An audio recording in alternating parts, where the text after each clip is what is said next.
Well, today I am joined by Dr. Stephen Nemes once again. Dr. Nemes, welcome back to the channel. Thank you for having me. I'm glad to have you here. It's been a while, and I think you've changed your mind on a few things since we last spoke, which people may or may not know about. But today we're going to be talking about essentially your case for liberal Protestantism. And when we last discussed, which was, I guess, I don't know, 3 years ago or so, is that a label you would have given yourself then? I don't think that I would have called myself a liberal Protestant because I didn't then appreciate the convergence between the direction of my own thought and what historic liberal Protestantism is. Now, looking back, I would say that the last few years for me have been a matter of unpacking the implicit liberal Protestantism that was, underneath the surface of my theological commitments.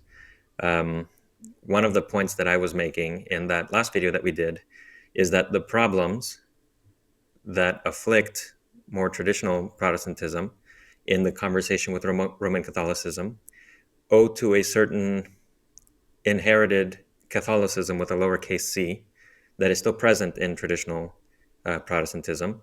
The reason why Protestants can feel compelled by Roman Catholic arguments is because even though they're not officially Roman Catholic, they are still the inheritors of this lowercase c Catholic theological legacy.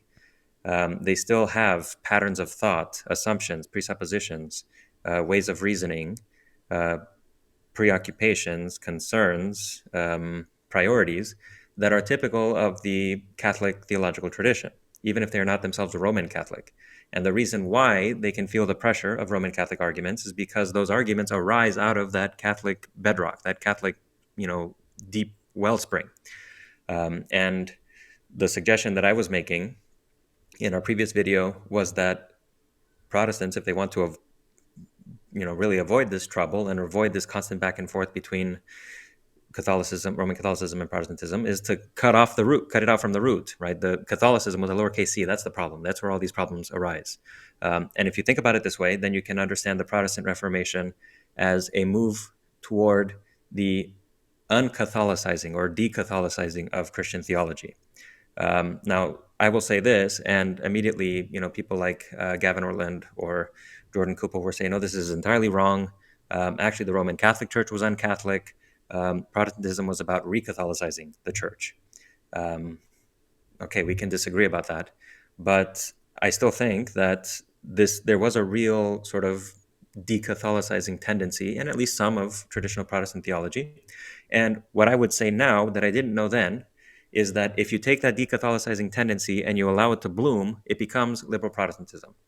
So even though I would not have called myself a liberal Protestant then, I think looking back on it now, having read more, having familiarized myself a bit more with this tradition, I would say that right now I am just sort of realizing, what I was then, which is a liberal Protestant. Liberal Protestantism has different approaches to matters of theology in terms of method and in terms of fundamental commitments, method of argumentation, and so on, than does lowercase c Catholic theology. I would call liberal Protestantism a form of post-Catholic theology. So that's another term that I've used in my work. And I would say that I'm a liberal Protestant in the sense that I'm a post-Catholic Christian.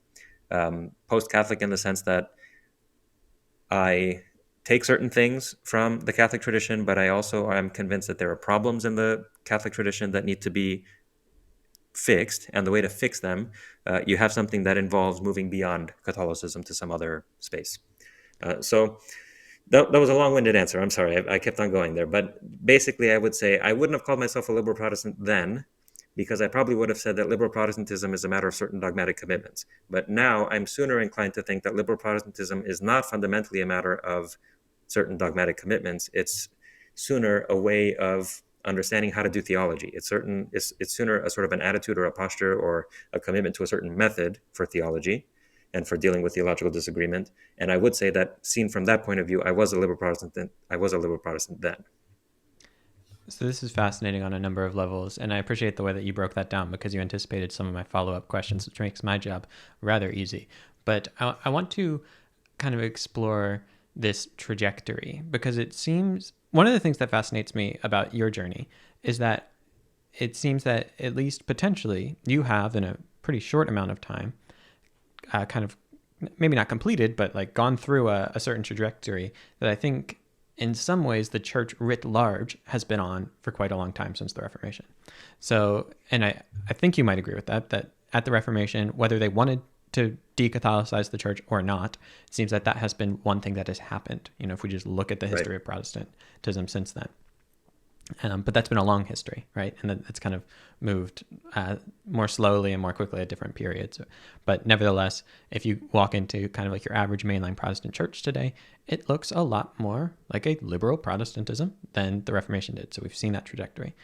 And you've experienced that trajectory rather quickly, kind of by interrogating the philosophical premises of what was happening at the Reformation and what does this tell us about how we should do theology today.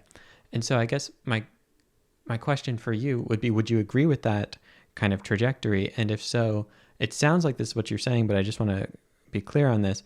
Would you say that the kind of logical conclusion of the Reformation is liberal Protestantism?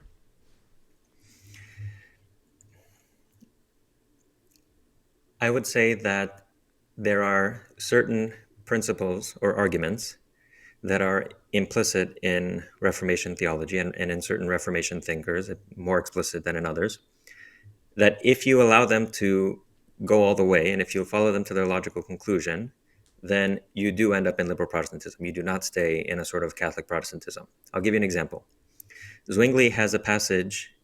I'm not sure if it's in his commentary on True and False Religion or else in his exposition of the 67 articles, in which he is talking about the Virgin Mary and about her perpetual virginity. And he makes the point in passing that whether or not Mary was a perpetual virgin has nothing to do with the decrees that the church has made about that issue. It's the actual fact of her continued virginity that makes her to be a perpetual virgin, and not the various statements, magisterial statements or whatever that the church produces. Now, what's implicit in Zwingli's argument is that the truth is a matter of the facts, reality, and no church testimony can make a thing true, right? Rather, the church testimony itself is only true or false if the facts line up with it. Now, if you can make this distinction between, I'll use more philosophical language now, between being and speech, right? If you can distinguish between what is and what is said, and if you can see that truth is a matter of the correspondence between what is and what is said, if you can see that what is not dependent on what is said, and that what is said can come apart from what is, so that people can speak falsely, it's possible to speak falsely. If you can appreciate all that, then you can just see that appealing to testimony ad infinitum will never get you the truth. All you have is a long chain of testimonies. Everybody can be wrong. The whole, a whole list of testifiers to a fact can be wrong. 50 million Frenchmen or whatever can be wrong. Zwingli actually appreciates this point very powerfully when he says in his discussion of baptism that on this matter of baptism, all the doctors of the church from the apostles have been wrong. And he says, it doesn't make me happy to say it, but they're all wrong. Right? And he just says they were mistaken. They misunderstood baptism. They don't get it. Now, in my book, Theology of the Manifest, I actually try to argue that Justin Martyr's conception of baptism, despite popular understanding of it, is actually closer to Zwingli's than he would have admitted. But the point is, for Zwingli, you can say they're all wrong. They've all misunderstood it. Why can you say that they are all wrong and they've all misunderstood it? Because what you have in the case of the church fathers is testimony. You have speech. You do not have being. Right? The doctrines of the church are not about the church fathers. The doctrine of the church and the things that the church fathers are talking about are about things outside of them, whether Mary was a virgin or what does baptism do, and so on. So once you distinguish between speech and being like that, you can distinguish between testimony and the facts. Then you can say, all right, all the testimony in the world can be wrong because there is no guarantee. Just you just line up people who say something. There's no guarantee just by constantly adding testimony, testifiers to something that you're going to get the truth. The only way to get the truth is to take everything that they say and compare it with the facts. And does it line up with the facts or not? Does it line up with being or not? If it doesn't, then they're wrong. And it doesn't matter how many of them there are. Now, with Zwingli, this is obvious. He says all the doctors of the church from the time of the apostles have been wrong about baptism. He says, in order for Mary to be a virgin forever, a perpetual virgin, all the decrees of the church will never do. That proves nothing, right? She actually has to be a virgin in order for it to be true for her to be a virgin. But all the testimony of the church does not prove that fact. Now, if you just take that same principle and then you begin to understand the Bible as also testimony, because it's written testimony. It's what it is. If you begin to understand the Bible also as testimony, you move it to the domain of testimony rather than to the domain of being. Then you can begin to ask, okay, are the things that the Bible says also true? The church fathers can have been wrong, Zwingli can have been wrong, but maybe the biblical authors also can have been wrong. And once you make that move, you are in the domain of liberal Protestantism now, because you also understand that the Bible too is testimony. It's not the being, it's not the facts themselves, it's testimony to certain facts. And you can inquire to what extent you think it is reliable testimony. And that's exactly what the whole critical scholarship of the 18th and 19th centuries in liberal Protestant scholarship, that's exactly what they were doing. They were taking the Bible also as testimony and subjecting it to the same critical inquiry that they would have subjected the church fathers to and later theologians, out of this conviction that there's a distinction between what people say and what is. What is gives the truth. What people say at best testifies to the truth. But we can take what people say and test it. But notice that if you can make this distinction between speech and being, then you're not that far from liberal Protestantism. As soon as you distinguish between the church fathers and being, the testimony of the church fathers and the facts, then you can just go a step further and say, okay, well, let's take the New Testament and distinguish that from the facts and see if it lines up. And then you're in the domain of liberal Protestantism. The only way to stop this is if you push the testimony of the church into the domain of being, and you start taking the testimony of the church as if they were just facts, not testimony to facts, but just facts. Or you could say that there's a one-to-one guarantee. Whenever you have, for example, all the church fathers agreeing on something, that is the truth. Whenever you have all the bishops in the world who are in communion with the Pope of Rome agreeing on something, that is the truth, right? So the way that you try to avoid this problem is to propose situations in which testimony in the right conditions is functionally equivalent to the facts. Right? It still is testimony, but it also just guarantees the facts. There's a reliable connection between them. In my books, I have tried to argue that every attempt to avoid this problem runs into two issues. Either the arguments are circular or else they're invalid. Okay? On the one hand, let's say you have 500 bishops, right, from the year 50 to the year 400 who all agree on some doctrinal point. Logically speaking, that doesn't prove that they're true, because 500 people can be wrong about something, right? But let's say you want to say, no, these particular bishops, because let's say they were, this first one was appointed a bishop by Peter, and then he, the other ones succeed after them and so on. These particular bishops don't have that problem. When they talk, you can take their words as true if they all agree on something. The problem now is that that's circular. Why should I accept these bishops as an authority? Why should they be the ones who have these special conditions? I can see why you would say that, because they're proposing what you want to impose on me, right? Their theological opinion is the one you're trying to get me to accept. And so when I say that there's nothing about the fact that a bunch of bishops say something that implies that it's true, you're going to say, but when these bishops say it, there's something special going on. I'm going to ask why. I can see why you have to say that, because it's your opinion that's at stake. But my opinion is not at stake. I don't see why I have to accept that these bishops are something special.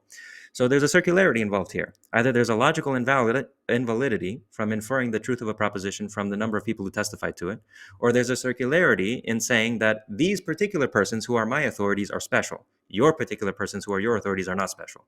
So you either have this invalidity or the circularity. There's a problem either way. And I talk about this at length in my dissertation. I talk about it also in my book, Theology of the Manifest. This is why I think that you get from Protestantism to liberal Protestantism very quickly, because the only way to stop the train, so to speak, the only way to stop the train, we treat the bishops of the church and the church fathers as mere testifiers, right? And we test their testimony and see if it holds up.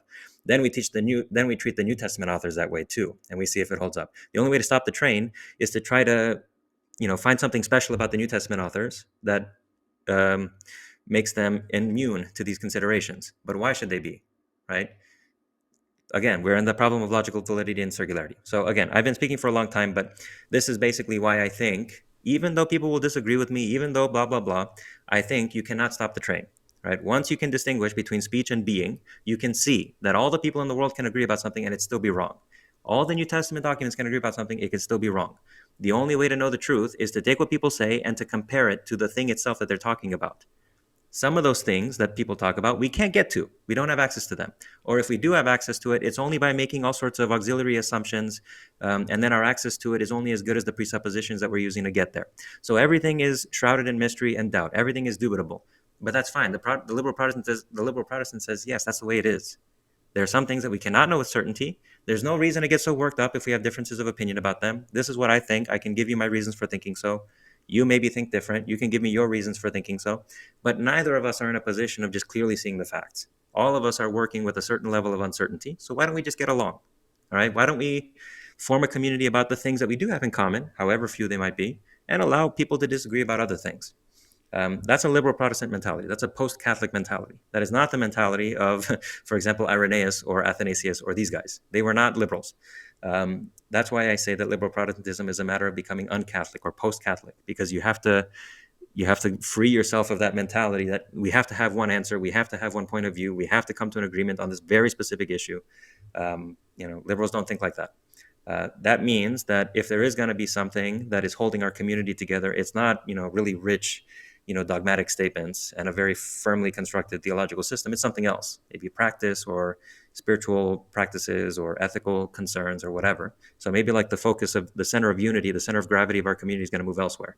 But all that is to say, I think that liberal Protestantism does come out of the Reformation, because in the Reformation, you have this implicit recognition of the distinction between speech and being. Once you recognize the distinction between speech and being, the appeal to authority and the appeal to testimony and theology drops out. And once you do that, you realize how up in the air so many of these things are. And once you realize how up in the air so many of these things are, you begin to wonder, okay, maybe we can have our differences of opinion about these things. Let's focus on some other things where we do actually agree. And then you can restructure the centers of unity in the church, restructure the Christian communities around other things besides, complex theological systems. I love to read, and I'm guessing that if you watch this channel, you probably do too. I want to let you know about the Gospel Simplicity Book Club, where we read through the Church Fathers together in a context of people who disagree. And chances are, if you're watching this video and you're still enjoying it, you like hearing from people who disagree. Now, in this group, we've got Orthodox, Catholics, Protestants, and some people who are just exploring faith, all reading these things together and trying to make sense of the Church Fathers. If you want to be part of a group like that and be able to really learn from one another and learn from these incredible minds in the history of the church, you can join by going to patreon.com/gospelsimplicity. And if you sign up at any tier, you can join the group. Now, speaking of books, though, it's not just the Church Fathers I love to read. If you notice, I've got my Harry Potter sweatshirt on here, and one day we'll talk about why Harry Potter is a Christian novel and is on the same shelf as Lord of the Rings and Narnia on our bookshelf. Quite literally, you might have canceled me for that already. But I just found out after recording this video that Dr. Stephen Nemes has written some fiction, and I love the fact that he is someone who's so philosophically rigorous, but is also enjoying writing fiction. I haven't read his book yet. It's on the way right now. The book came in. I have been devouring it. It's actually really, really good. I don't know why I say that as though skeptical. He's brilliant, but he's a great writer. And, oh, by the way, there's the Harry Potter stuff behind us. If you want to check out his fiction, you can find that in a link down below. Anyway, back to the video. I appreciate that. There's a lot there, but you broke it down well. So there's a couple of things I want to follow up on here in different directions, and we'll see where the conversation goes because I think there's a lot of fruitful areas for conversation. But I guess the one thing I would say so far is that it seems that in your work, there's a real desire for logical consistency and kind of rationality, which I think is completely fair, right? But what would you say to the people who say, like, essentially, I recognize that separating speech and being in, say, the Apostolic Fathers or the Church Fathers or whomever in the tradition is kind of leads me to maybe do the same with Scripture, but they've chosen that, hey, I believe Scripture is revelation, and I believe that, I'll admit, for circular reasons, but they're fine with that level of circularity.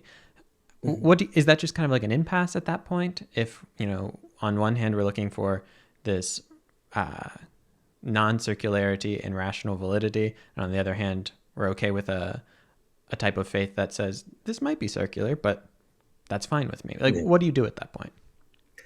Well, what I would say is that if that's what you want to believe, if this is where, your inner sense for the truth is leading you, then that's fine. Go ahead. I don't have the same conviction. I'm not comfortable with the same circularity.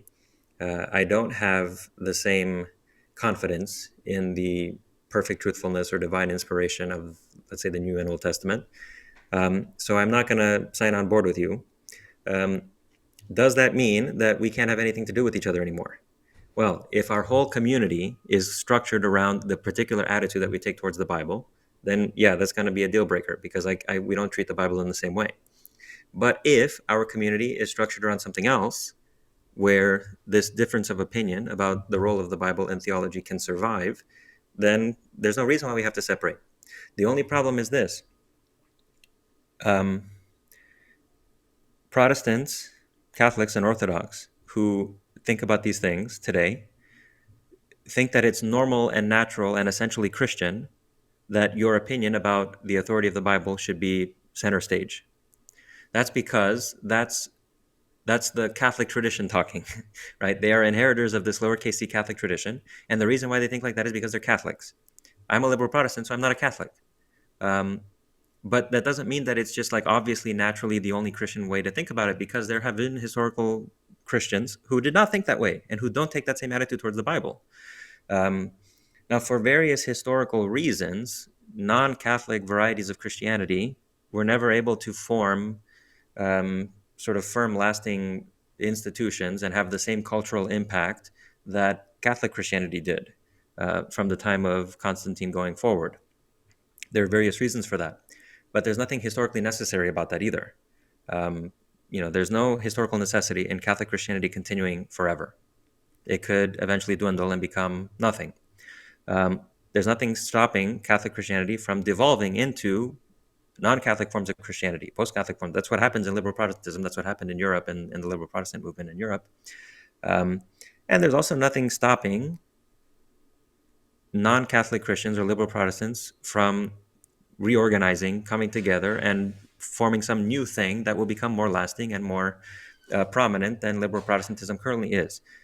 All is to say that nobody knows what the future holds. There's no way to, just because something has happened this way until now, that it's always going to happen that way. But I will say this in response to your question. If the thing that holds Christians together are their specific attitudes towards the Bible, then it's very hard to have a Christian community where some people think the Bible is everything and other people think the Bible is not everything. But if it's possible to construct Christian communities around some other principle of unity, and the differences about the role of the Bible can, allow that principle of unity to remain, then you can have a Christian community all the same. So if what holds Christians together are not their attitudes towards the Bible, but other things, then there's no reason why they can't work together. Actually, there's plenty of historical reason to think that in the 2nd century, for example, there were plenty of Christian communities in which there was not substantial theological agreement among all the people there. You would have, for example, members of churches who are Valentinians, others who are of other theological convictions. Eventually, the theological disagreements became such that these schools started to split up, and they would have their own independent gatherings. But there is some evidence that suggests that they were not always separately connected, that they were not always separate from one another, that you would have had, for example, Eucharistic gatherings in which people of diverse theological opinions would have gathered and eaten together. And there's nothing stopping Christians in the future from creating communities centered around other principles, for example, the shared meal, or charitable work, or spiritual practices like prayer, or whatever. So all this is to say, if your personal opinion is that the Bible is in fact inspired and it is in fact more important for theology than another person is willing to make out of, from a liberal Protestant perspective, that's fine. You're free to have your opinion and you're free to think that way. Nobody has to agree, for example, with me about the relative worth or unworth of the Bible for theology. But this would not necessarily be a point of a breaking point for our communion or for our living together, so long as the principle of unity for our community is not that particular issue. Yeah, so it seems to me that we have here within liberal Protestantism a different way of approaching theology, as well as a different way of approaching Christian unity. That's kind of, I don't want to say post-theological, but post-Catholic in the way that you put it there.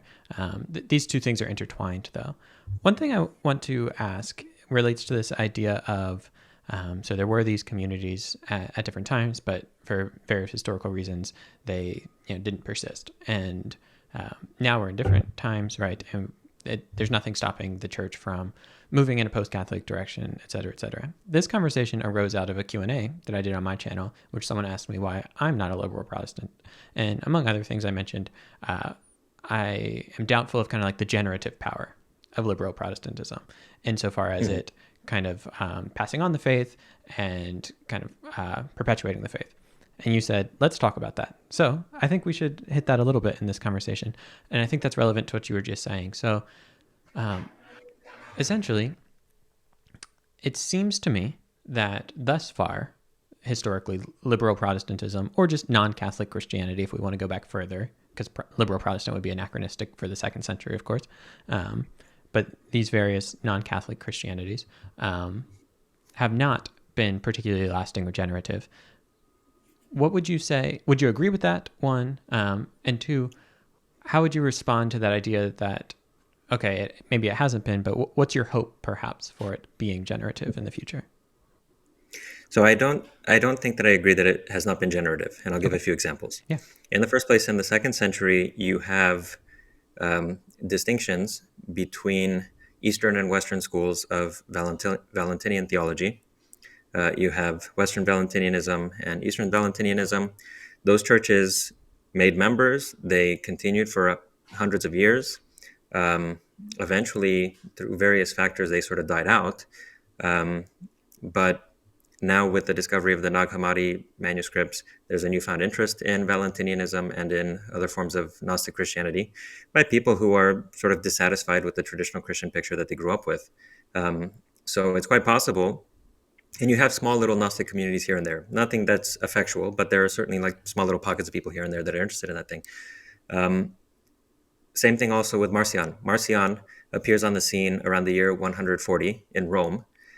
He publishes the first ever Christian canon. He immediately forms, a huge school. He earns very many followers. People convert to his church. Interestingly enough, actually, Cyril of Jerusalem, if I'm not mistaken, has a passage in one of his homilies where he tells people that if you're traveling, be sure that when you go around asking for where the church is, ask for where the Catholic church is and not for the Christian church, because you might end up at a Marcionite or a Valentinian church. This, incidentally, on the question of whether post-Catholic or non-Catholic forms of Christianity really are Christianity. Historically, Christians like Cyril didn't call themselves Christian, they called themselves Catholics. And it was Marcionites and Valentinians who were calling themselves Christians. To say that, Valentinianism or Marcionism, for example, is not really Christianity. From a historical, scientific point of view, that's just ridiculous. They are obviously forms of Christianity. But from a theological point of view, these people, some people seem to have an obsession with what is or what isn't Christian, who does or does not count as a Christian.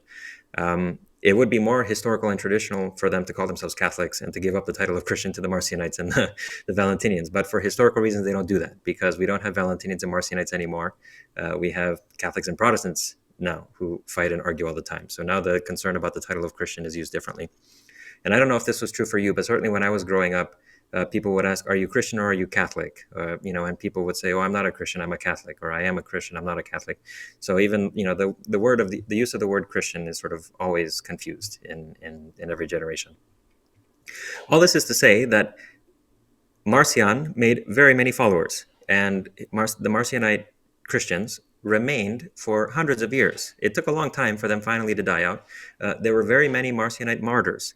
Very many Marcionites gave themselves up. So in some forms of Gnosticism, the question of whether you should suffer martyrdom was debated. Some people thought that it was stupid and a waste of time to suffer martyrdom, just out of a refusal to sacrifice to an idol that you didn't have to do sincerely anyway. It was just pro forma, and for all you knew that God didn't even exist. So you were doing nothing and you're throwing away your life over nothing. So that was the attitude that some Gnostics took. The Marcionites, on the contrary, thought that their martyrdom was good. It was a good thing that they should be martyred. It showed faithfulness to Christ. It won them freedom from the domain of the demiurge and so on. So they could theologically motivate martyrdom. There were plenty of Marcionite martyrs. There are records of Marcionite martyrs dying alongside Catholic Christians too. Marcionitism was very popular and it produced a lot. And there were a lot of Marcionite followers in the 200-300 years after Marcion himself. Valentinianism, again, Gnosticism. What also happens? These people all die out, all right? Catholicism becomes wed with the Roman Empire. All these other forms of Christianity are now suspect. The ruling powers don't agree with them. And then Catholicism starts to eat itself, because then you had the Nicenes, Catholics fighting against the Arian Catholics, and the Arians were Catholics. They were inheritors of the same sort of, Episcopal tradition. Um, and then they started to fight against the Catholics, and then the boundaries of Catholicism narrowed more and more. Okay, but as the Catholic tradition moves forward in history, you still have these different non-Catholic varieties of Christianity arising. You have the Bogomils, you have the who are they? The Cathars. You have Unitarians in the Reformation period. You have all these different non-Catholic varieties of Christianity are constantly arising. You have Quakerism. You have other forms of Anabaptist, more radical Anabaptist movements. And every time this happens, the Catholic tradition persecutes them out of existence, literally kills them in the case of the Cathars and the Bogomils, or just makes it impossible for them to function in the case of the Unitarians during the Reformation period, later in the 1800s with the Socinians that moved into England. Drives them out. The Catholic tradition is the reason why these non-Catholic forms of Christianity were never given a chance to really bloom, because here you will disagree with me and I may upset you. I'm certainly going to upset some people out there, but I don't care, frankly.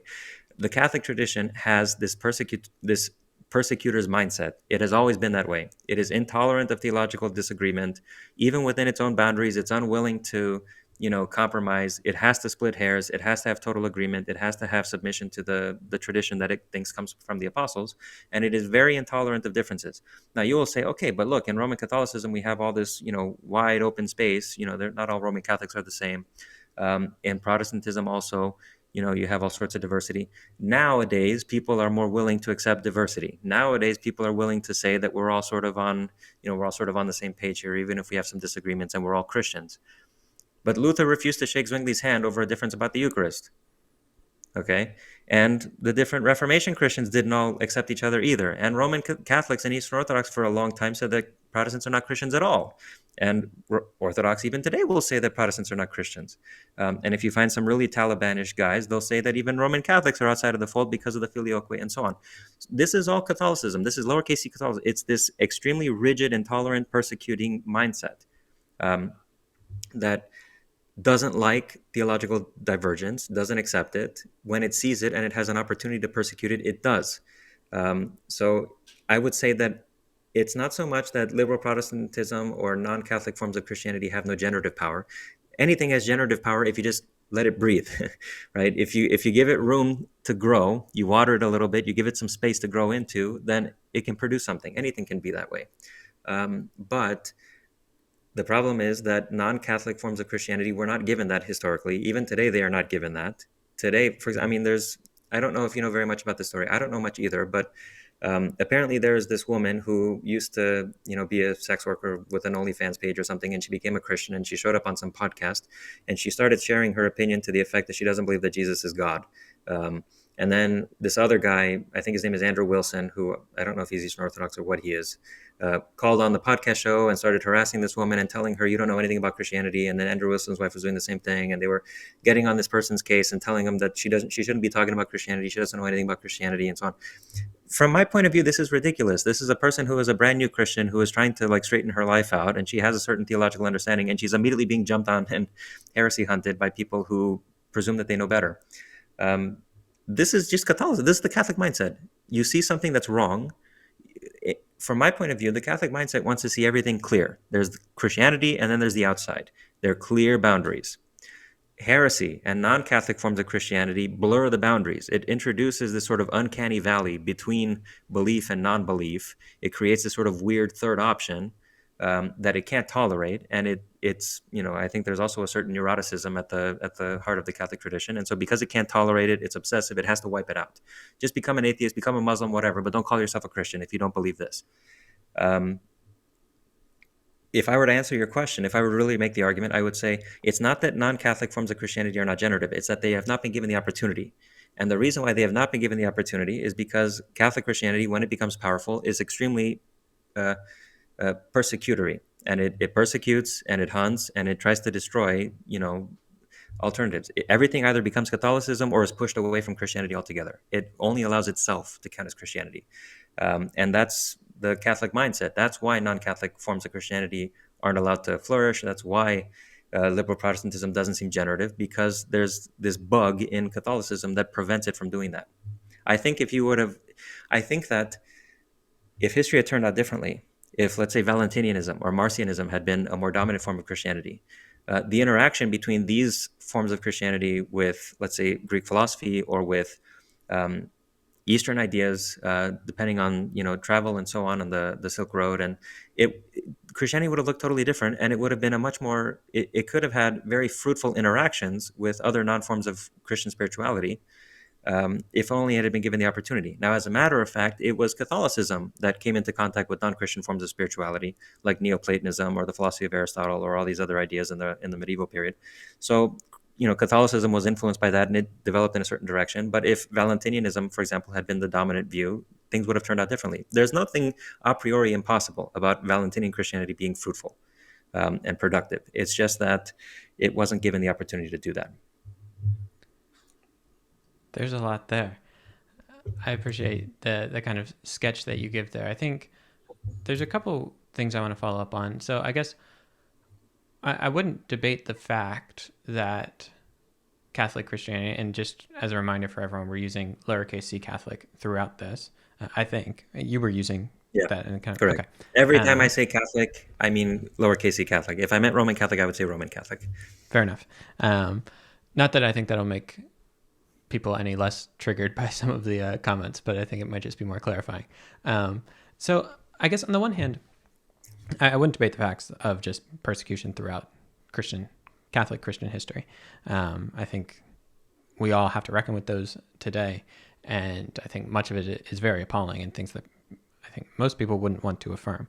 I think one perhaps disagreement people might have would be the characterization of where the desire for that comes from, whether it is like an inherent neuroticism around certainty and uniformity, or whether there is a belief around that doctrine matters to people's kind of eternal souls. And so they want to have the right doctrine flourish and the wrong doctrine not flourish. Now, the way of doing that seems rather objectionable to us moderns. Like, I wouldn't advocate that.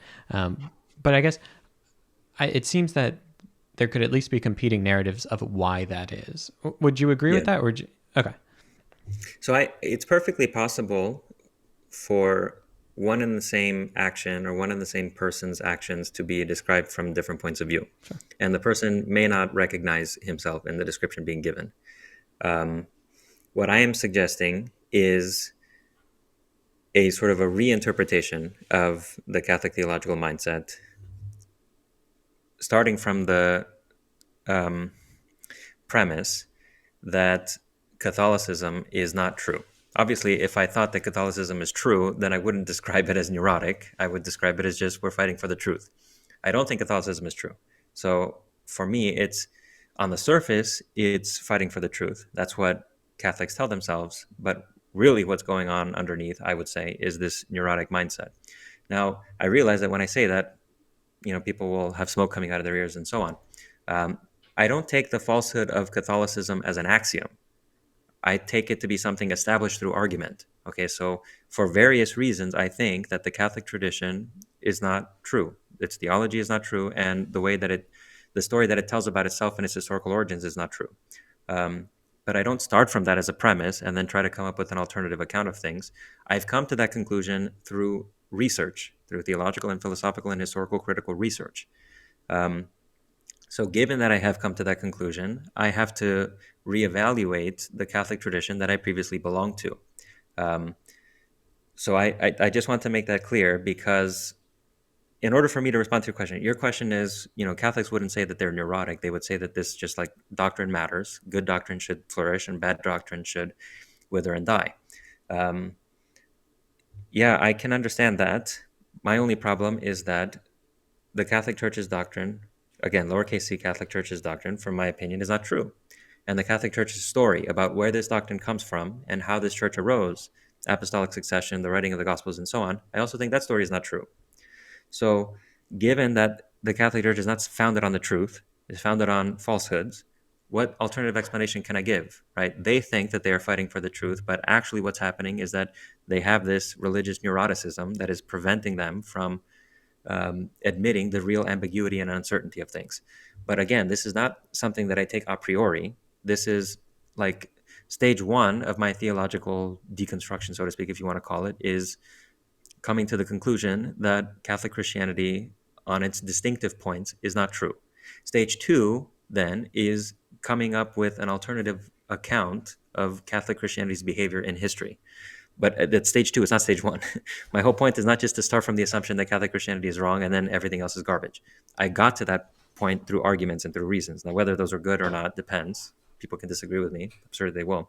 But all this is to say, I am not doing this as a matter of a priori rejection of Catholicism. I take my rejection of Catholicism to be grounded on arguments and evidence. And so, given that, how do I explain this attitude on Catholicism's part? I say that it's a matter of religious psychology more than anything else. Yeah, and fair enough. And I think it's important for people to understand that, because what I imagine, I mean, we're 40 minutes into the video at this point, so the comments are flooded with disagreements already, which is fine. It's good for the algorithm. But I think we can fight over how we characterize downstream implications, but it might somewhat miss the point in that if we're talking past each other at stage one, right, the way that we characterize something like religious persecution is going to, of course, be colored by, is this religion right in the first place? And so I appreciate you pointing that out. I want to kind of close the loop on generativity here before we go into just a couple, I think, really important points that we haven't gotten back to. On the point of kind of Catholic persecution and the generativity of non-Catholic Christianities, it seems to me that the examples we gave here, perhaps like qualitatively different, of wiping out the Cathars and kind of calling this OnlyFans convert and kind of pressuring them into a different way of thinking. Now, they probably have through lines of similarity, but it seems to me that within the modern world, the persecution of non-Catholic Christianities is qualitatively different.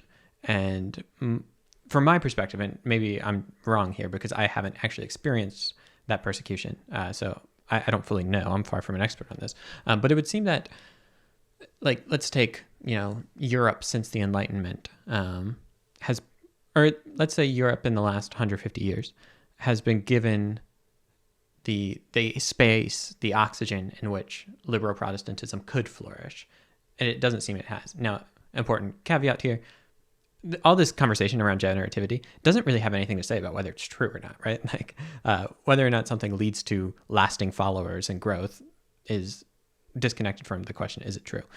Nevertheless, I think it's an interesting question. So I guess the question, to put it succinctly, would be, why do you think we haven't seen like a boom of liberal Protestantism in terms of numbers? It seems like it's declining, even though it seems that it's been given the space to. There's a lot of assumptions that are going into that, and feel free to interrogate any and all of them. There are a few points that I would make. One thing that I think is missing is I don't think that there is a systematic theological vision for liberal Protestants in the way that there are for traditional forms of Protestantism or Christianity. All right, there is no such thing like a liberal Protestant Summa Theologiae, for example. That doesn't exist. Liberal Protestant churches don't have robust confessions like, the Calvinist churches in Scotland or whatever do. The reason for that also is that liberal Protestantism is not fundamentally centered around a complex theological system. It's centered on other things. If you'll recall, one of the ideas or one of the conclusions that liberal Protestants often come to is that the real essential, like, for example, you can read Adolf Harnack's What is Christianity? He says that Jesus' teaching can be boiled down to 4 points: the providence of God, the fatherhood of God, the infinite value of every human soul, and the coming judgment. All right, those are 4 things. That's the basis of Jesus' teaching. That's what motivated Jesus' operations and his activities. That's what Christians have in common. Now, you can believe in all that, and you're still a very long way from having like a distinctly a distinct religion with its own social system and its churches and its weekly traditions and all the rest. You can have all that and not go to church at all, strictly speaking, right? So the liberal Protestantism maybe doesn't manifest itself in the same way that traditional Protestantism does or traditional forms of Catholic Christianity do. And so, uh, if it is productive at all, you don't really know where to find it. You don't know where to see it. I will say, however, that liberal Protestantism is productive in the sense that um, liberalism as a social phenomenon is much more common, and people are much more commonly liberal than, let's say 500 years ago. Like, for example, um, pluralist societies, democracies, representation for women in politics, the notion of civil rights, equality in society, uh, freedom of religion in countries where people of different religions live together.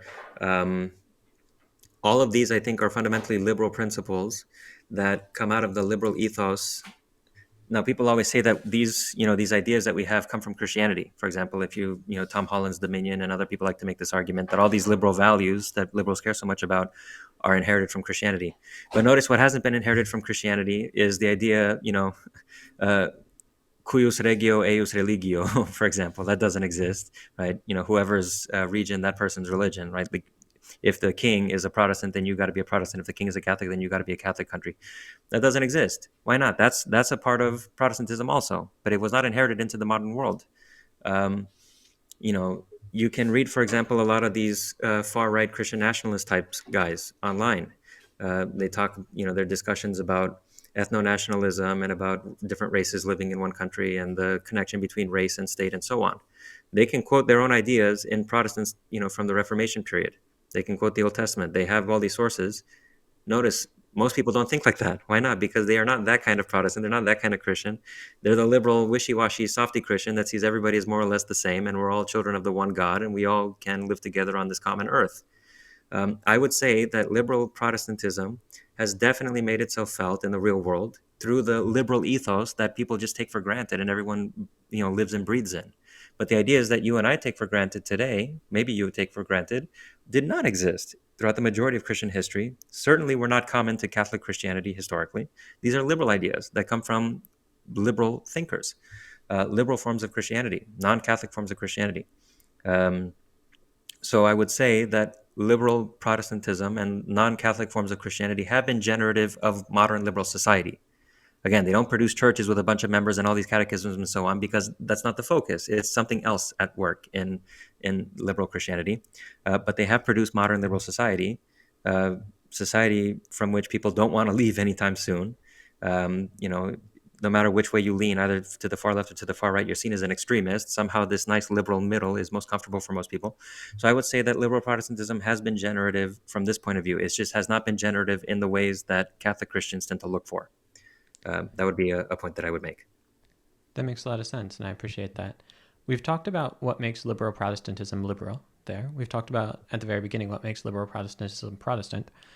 And I know around the middle, you kind of gave some commentary on what makes something Christian. But I think it would be maybe helpful for people to say, what does make liberal Protestantism Christian? I know we won't have time to get into the specifics of your views on these things, but for people who know you in this space, they're probably familiar with your views on the Trinity and the incarnation, things like this.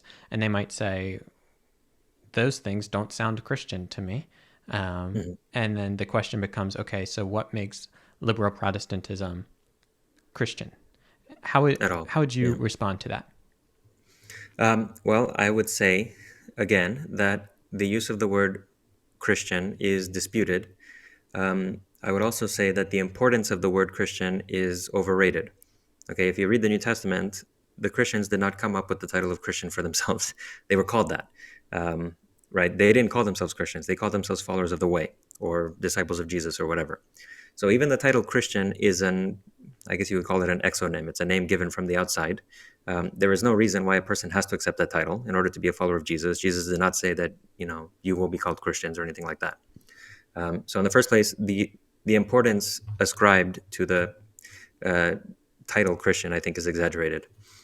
The second thing that I would say is that from a purely historical, history of religion's point of view, there's no reason why non-Catholic forms of Christianity can't be called Christianity. For example, um, what is Marcion? What is Valentinus? What are the Gnostics? What are the Unitarians? What are the Jehovah's Witnesses? Like, they're not Buddhists, right? They don't practice meditation. They don't affirm the Four Noble Truths. They're obviously not Hindus. They don't worship any of the gods. They don't perform the Vedic rituals. All these people are concerned with this person Jesus. They're all concerned that this person Jesus is their savior. They are trying to do what they think Jesus is expecting of them in order to be faithful disciples of his. Now, what do they think Jesus is expecting of them? How do they think he's going to save them? On those points, they differ from the more familiar Catholic forms of Christianity. So maybe the matter is different, but the form is the same. They have an orientation toward Jesus as their savior. They have a concern to be faithful to him, and they are expecting to be saved by him. So why wouldn't you call that Christian? Now, you can say that it's not orthodox, right? Maybe you'll say, okay, fine, these are not orthodox forms of Christianity. Yes, but you can still apply the name Christian to things that are unorthodox, and just like you can call a human being, even though he's sick, right? He's not the way a human being is supposed to be, but that doesn't make him unhuman. I don't cease to be a human just because I catch a cold. So in the same way, even if you thought that these other forms of Christianity were not orthodox, that wouldn't make them not Christianity. They're still centered around this person, Jesus. They still come out of, historically, the Jesus movement of the first century. So there's no reason why you wouldn't call them Christian, even if you thought that they were unorthodox or heretical. But to some extent, I also wonder, like, when I hear this argument that liberal Protestantism is not Christian, Unitarianism is not Christian, whatever, it sounds to me almost like people, like if you imagine like a dog, like a poodle, for example, saying that, or I'll put it this way, a Saint Bernard saying that a poodle is not a dog because it's not a Saint Bernard. That sounds like a ridiculous argument, right? Because you can have different kinds of dogs, right? It doesn't have to be a Saint Bernard in order to be a dog, or in order to be a dog. And you might even have the Saint Bernard point to all these qualities that the Saint Bernard has. Look, it's not so tall, it's not so heavy, it doesn't live in these environments, it doesn't have a bunch of fur like I do, it has hair, it's weird, it's small, it's kind of curly, like it doesn't produce allergens. It's all these things are weird about it. That doesn't make it not a dog. It just makes it not a Saint Bernard. So you can imagine a Saint Bernard arguing that poodles are not dogs by just pointing to a bunch of things that are unique to Saint Bernards. But this would not prove that a poodle is not a dog. In the same way, I think very often you have Catholics, lowercase c Catholics, who argue that non-Catholics are not Christians by just pointing to a bunch of things that are unique to Catholics. They don't have a Trinity, they don't have an incarnation, they don't have apostolic succession, they don't have our doctrine of the Eucharist, they don't have a 27, book New Testament, whatever. That's fine, but that doesn't prove that they're not Christians. Just like the fact that a poodle doesn't look like a Saint Bernard doesn't mean that it's not a dog. Now, what is it actually that's common? I think that what makes a religion to be Christian is that it comes out of the first century Jesus movement. It's concerned with Jesus. It sees Jesus as a saving figure for the individual. It has some preoccupation with being faithful to Jesus as that tradition understands him. That's what makes it Christian. Now, how you fill in the details is going to differ from church to church. Even Roman Catholics and Anglicans and Lutherans and Eastern Orthodox don't agree on all the details. They agree on some details that they think are important, but why should those details only be the only important ones? Why should those ones be important, right? Why draw the lines there? Why not? It's self-serving to you to draw the lines there, because then you can say, well, these guys are not Christians because they're not like me. But that's like saying that you're not a dog because you don't have long fur, you have hair, and that's weird. That argument is not convincing if you're sort of standing on the outside and just looking on as a non-committed, unbiased observer. That kind of argument really isn't convincing. And I also think that the argument that non-Catholic forms of Christianity are not Christian because they're not Catholic is equally unconvincing. You can say if you're a Catholic that they're heretical, but I don't see why you wouldn't call them Christian.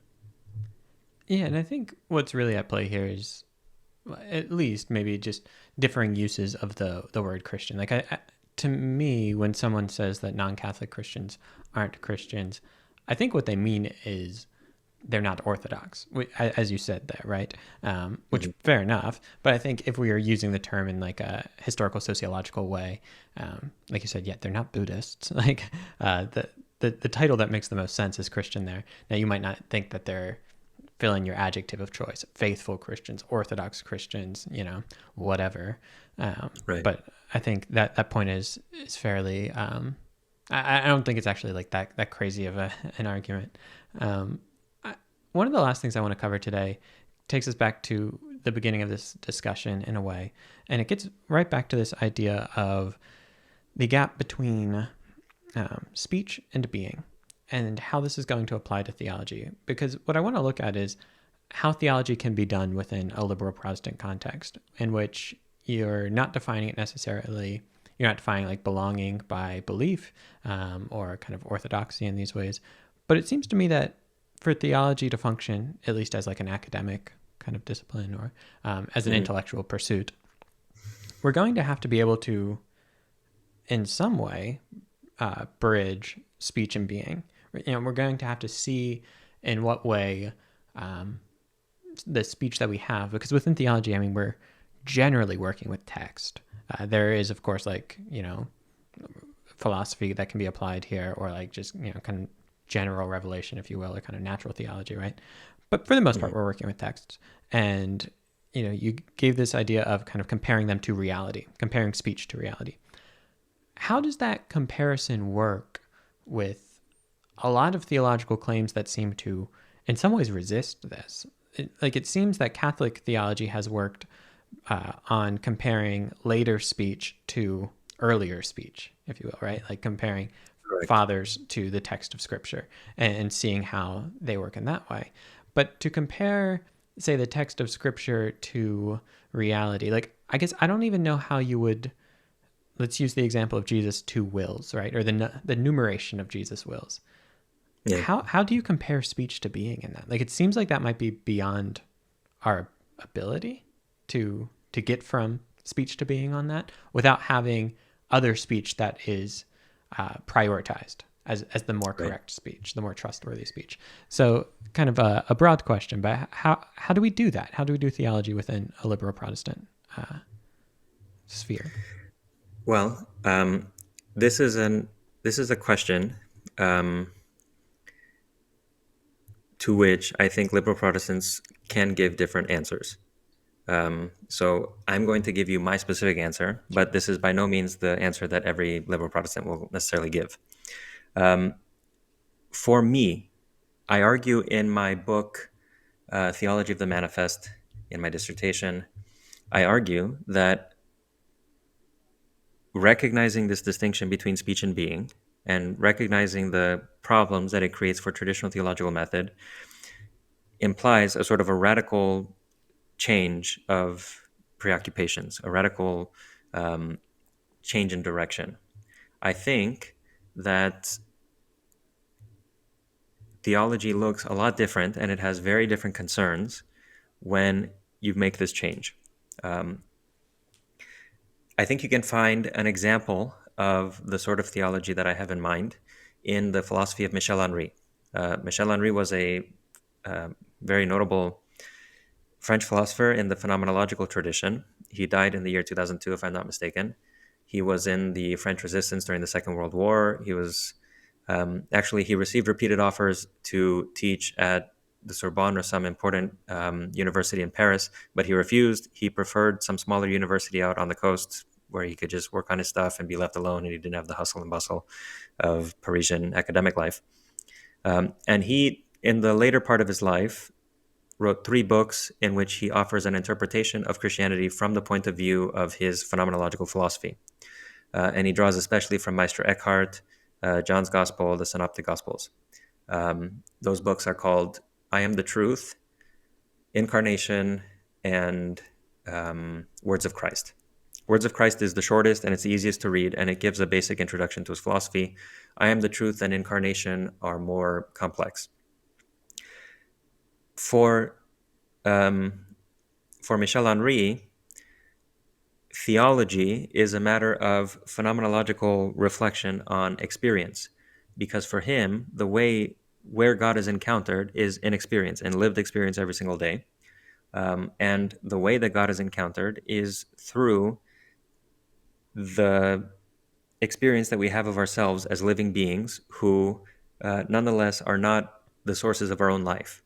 We recognize that we're alive, and yet we also recognize that we didn't put ourselves in this position, but that we are just constantly being upheld in life. Like suddenly you realize that you're being held up by someone, So for him, that is the fundamental focus of theology. That's what Christ is concerned with when he teaches people that they are the children of God, according to Michel Henry. He wants them to learn that they are not like atoms bobbing around in space, that actually they are living beings who have an internal life, and whose life is being upheld and breathed into them constantly by God. And they have to understand themselves as God's sons, that they are living beings just like God is life, and He's upholding them in existence in every moment.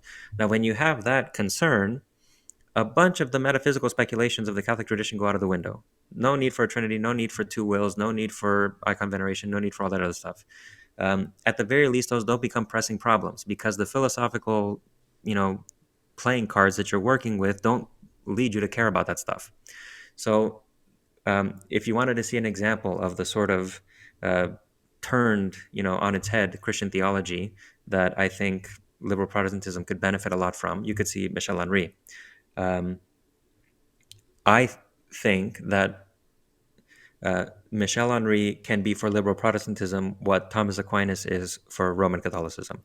Now, I don't think that Michel Henry, he certainly wasn't as prolific a writer as Thomas Aquinas. He doesn't have a completely worked out system like Thomas did, and there can be some disagreements and some debates, and people who follow in Michel Henry's footsteps can argue about this or that. But I think that Michel Henry provides a philosophical system which is coherent, which is practicable and useful for people with liberal theological concerns, and which can actually do a lot for developing a coherent liberal Protestant theology that people can get on board with. Just like Thomas Aquinas was for Roman Catholicism, or John Calvin was for Reformed Protestants, and so on. But all this is to say that if you do make this switch, then theology looks very different. It becomes less about the interpretation of text. It becomes more about understanding the fundamental, conditions of experience and how God relates to human experience, not particular experiences, but just experience in general. As the fact that we are alive, the fact that we can experience, the fact that this doesn't owe to our own activity. How do we understand all that in light of God, and so on? I also think that if you take Michel Henry's philosophy seriously, it makes things far more open. Let me see what I mean. Let me see if I can explain what I mean. People might wonder, what am I supposed to do with my life? All right, what am I supposed to do with my life? What should I be doing? How should I be spending my time? What's the right path for me to take? Who's the right person I should marry? Should I take this job or should I take that job? When I was younger, I really racked my brain a lot, thinking to myself, like, what am I supposed to be doing? And what's the best way to use my time? And people are always praying for guidance and wanting the Holy Spirit to guide them in the right direction, and so on. I think that if you take Michel Henry's approach, all of that goes away. There is nothing for you to do, because Michel Henry says that life doesn't have a why. There's no reason why life exists. It exists for its own sake. It exists for the sake of asserting itself and making itself grow and cultivating itself and exploring its possibilities and so on. Now that sounds kind of like hippy dippy woo woo stuff if you are coming from this other tradition where you think like God has a plan for my life that I need to submit myself to. But that's not the way that Michel Henry thinks. And so Michel Henry would probably say to a person who's wondering what he should be doing, he said, what do you want to do? Okay, well, I want to do this, and I kind of want to do that, and I kind of want to do this, and I kind of want to do that. All right, which of those do you think is going to be the best for you and for the people that you love, right? You already have all this in you. You have concerns, you have desires, you have fears, you have relationships that you're already in, you have people who depend on you, you have people that you care about. What do you think is going to work best, given all the stuff that you have inside of you? What's going to provide a coherent, direction for you? There is no rule. You choose, you make a choice. Maybe that was wrong. You correct it, you go later. Life has a more exploratory aspect in Michel Henry's philosophy, because according to him, life is constantly asserting itself and multiplying itself in this and that way, right? It's not like there's only one kind of thing in the world. There's so many different species of animals, so many different species of plants, natural phenomena. Human beings arise on the scene, 200,000 years ago. They develop. There are all these different cultures. The diversity is good. Life is constantly wanting to assert itself. So Michel Henry spiritually probably would console a person, who wants to know what he should do with his life. Would say, well, what do you want? What makes you vibrate? What makes you feel alive? Go and do that. So in various ways, Christianity would look different. It wouldn't look like traditional Catholic Christianity if you were to take this principle and push it to the limit. It would look very different. That's why I call it post-Catholic. It's not just like Catholicism sort of like adjusted to new setting. It's something different. But it's still a Christianity. And it's It's just a new way. I can say for myself that it has been personally liberating for me to stop thinking that there is some particular plan that I have to do. And if I don't get on board and I could possibly miss the train and then God is going to hold it against me, like I just create anxiety in myself by thinking that God wants me to do some very specific thing, but he's also not going to guarantee that I get there. And I have to make sure that I'm making the right choices. It just makes me crazy. It makes me crazy to think like that. And I see other people who think like that too. And they go crazy thinking like that for too long. And for me, it made a load of a difference to just cut all that out and say, no, there is nothing. I am here. Like all the work that God has been doing is done now. Now it's me. I'm going to go and try this. I'm going to try that. I'm confronted with a new problem. What's the best thing for me to do for my son or for my wife or for my family or for my students or whatever? So I see the future as open. I don't see it as closed down. I don't think about these providential plans. And it's much more liberating for me that way because it allows me to just live and to be and to enjoy my life and to not be. When I talk like this, automatically people who are from the Catholic tradition think, oh, well, he's abandoned God. He's an atheist. He doesn't believe in providence. He just wants to enjoy himself. He's lazy. He's spiritually lazy. He doesn't want to be disciplined. It's very easy to hear me talk like this and to just assume all the worst. That's fine. Whatever. I'm not a lazy person. I have not abandoned God. I don't live every day in sin. But I can just say from my own experience that it worked for me spiritually. It made a real spiritual difference for me and the way that I feel every day to lose those Catholic modes of thinking and to adopt a different one. So all this is to say that liberal Protestantism, if it develops a specific theological vision, the thing that I think it should with the philosophy of Michel Henry, it will look very different than Catholic Christianity. It will have different emphases. It will have different theological preoccupations. The way of doing theology is going to be different. Even how much theology you do is going to be different. Theology becomes much less important when there's just less to talk about. There are other things that take center stage, but there's nothing wrong with that. It doesn't have to be Catholicism to be Christianity. That's what I said from the beginning. So even though it looks very different from Catholicism, and even though it may seem foreign to somebody who's a committed Catholic, that doesn't make it wrong. And it can have its own benefits also. It can, frankly, for me, it is a relief not to be constantly racking my head with all the questions and the puzzles of Catholic theology, and I have to get them all worked out, and I have to constantly go back and forth between believing in free will or believing in predestination. Should I baptize my kid or shouldn't I? Is Christ coming again, or was that all in 70 AD? All these things that people are constantly worried about. Should I be a Baptist? Should I be a Presbyterian? Should I be a Roman Catholic? Should I be a Coptic Orthodox? Whatever. It doesn't matter to me anymore. I'm free of it, and I'm allowed. I have the freedom now to enjoy my life and to not be, racked all day with anxiety about those things. So, I think I said a lot in response to a very brief question. I'm sorry that I keep around. Every time you ask me a question, I keep going on for like 10 minutes. So I apologize about that. But there's just a lot to talk about. And, I want to make sure that I get a big picture out there. I think you've certainly succeeded in getting that big picture out there. And I appreciate the vision that you've set forth for what liberal Protestantism could be. As you said, this is just one interpretation of it, right? But one that you've found particularly good and beautiful for your own life. And so I appreciate your time today, Dr. Nemes.